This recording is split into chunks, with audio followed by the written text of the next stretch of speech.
Welcome back to the channel, guys. Glad you could join in to watch the video. So there have been an increasing amount of pressures for NFF to actually appoint the next Nigerian Super Eagles head coach, and the latest right now, includes a tirade of accusations, a tirade of blames, channeled at NFF. Some are calling NFF an unserious organization, that they don't really care about Nigerian Super Eagles qualification for World Cup, and that's why they are delaying.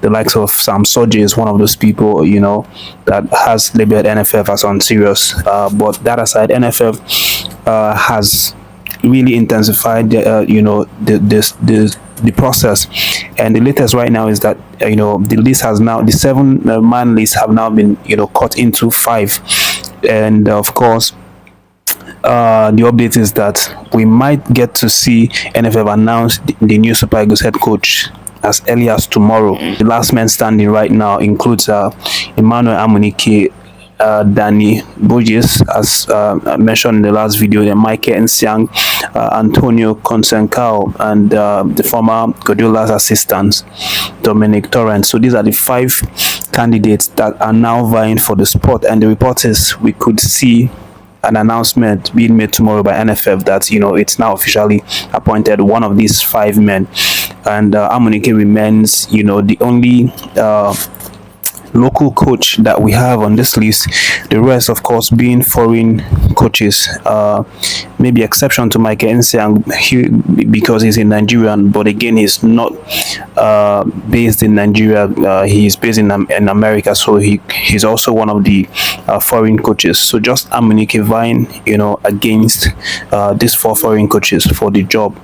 And in the last video we talked about Danny Burgess actually being the one that's leading the race right now, but it seems to be a decision that could go on any of these coaches, any of these 5 coaches tomorrow, hopefully. But that's the update right now. Who do you think should emerge as Nigerian Super Eagles head coach? Some people are actually saying that any of NFF should just be quick with it. Anybody that they select from this 5 list, anybody is okay, that they are all good coaches. We should just pick one of these coaches and maybe pick 2 of the coaches, make one the main coach, make the other one the assistant coach, and then just go on with it, with the whole preparation for the qualifiers, because there is no time.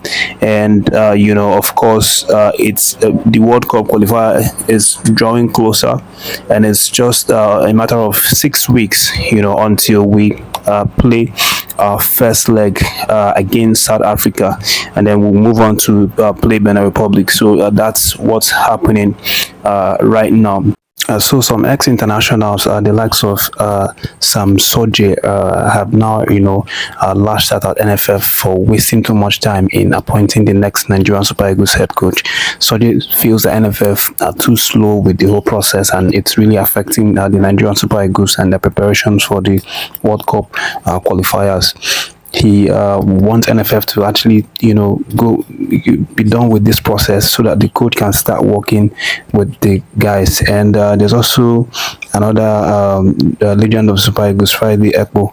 He also, talks in a similar way. He feels NFF, actually delaying the whole process. Akpo feels that the delay is going to definitely do Nigerian Super Eagles more harm than good, and it might actually affect the performances if NFF does not take an action very quickly.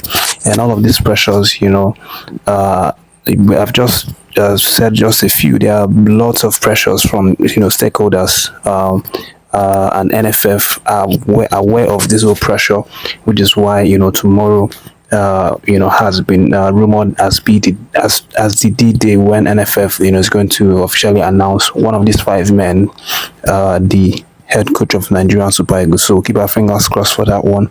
Make sure you stay logged into the channel. Make sure you're subscribed as well to get these updates. Let's move on to the other updates for this video, and they are mostly transfer news concerning our Nigerian Super Eagles players. And the first I have here is Ndidi's transfer Of course, in one of the videos a few weeks ago, we talked about Ndidi having interest from Barcelona. And during that period, Ndidi actually was rumored to have stalled negotiations, contract negotiations with Leicester City, because he was gunning for the opportunity to actually play for, to actually get the Barcelona deal to work out. But again, fast forward today, it is getting more interest. It's obviously getting more look-ins from top clubs, across Europe. And Juventus are now the latest to have joined, in the race to actually sign Ndidi. So the old ladies are reportedly, gathering some really nice transfer fee to try and lure Ndidi away from Leicester City. But we'll see how that one goes. Next transfer update is Ndidi Nwabali. Of course, we also talked about Ndidi Nwabali a few videos ago, where we mentioned that he was getting some interest from the likes of KPR and then one Saudi club side. But again, Stanley is obviously in the last year of his contract with Chuba United. He actually signed a 2-year deal sometime in October 2022, and he was still playing for Katsina United as at that time in the Nigerian NPFL. But then he moved to Chuba United, spent 1 year, did really well, and this is the second year and final year of his contract. But again, he is a subject of transfer speculations as his contract draws close to an end, and he continues to shine for Chuba United. Obviously, last week we talked about it. He was the hero for their game as they move forward into the semi-finals of the Nedbank Cup. He actually caught a penalty to help them progress to that one. And what's happening right now is that he's also getting some look-ins from top clubs, but again, there hasn't been a lot of clarity offered by Ndidi Nwabali himself and his agent. He still maintains the position that he's not really seen any of these offers on his table, that he's not even looking to see, because it's focused on Chuba United and their objectives this season. And it talks about that if any club are really serious, that they're going to have to discuss it with Chuba United, and that's the most professional way to do it. But again, lots of clubs, including QPR, are still interested in Ndidi Nwabali. We also have Union Saint-Gilloise, the Belgian club side, and the former club side of Victor Boniface. And then we have Al Ettifaq, which is the Saudi Arabian club side that expressed interest earlier in him. And also, the report was that they are actually ready to pay him some really mouth-watering wages if he agrees to that one. But let's talk about Chuba Akpom and his transfer situation. Chuba Akpom is not really happy, at Ajax, despite moving there just last summer. And even though he signed a contract that would enable him stay up until the summer of 2028, he is almost now fed up with his stay at Ajax, and Ajax are not exactly very keen about keeping him. They signed him for 14 million euros, but the update now is that they are willing to sell him back to the EPL and count their losses. And the report right now is that the likes of Luton Town and Everton are interested in signing the Nigerian eligible striker.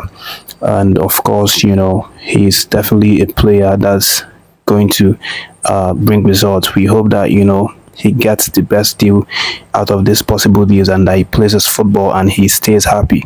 That's the update, guys. Thank you for watching this one. React to any stories that you feel connected to, and have yourselves a lovely day.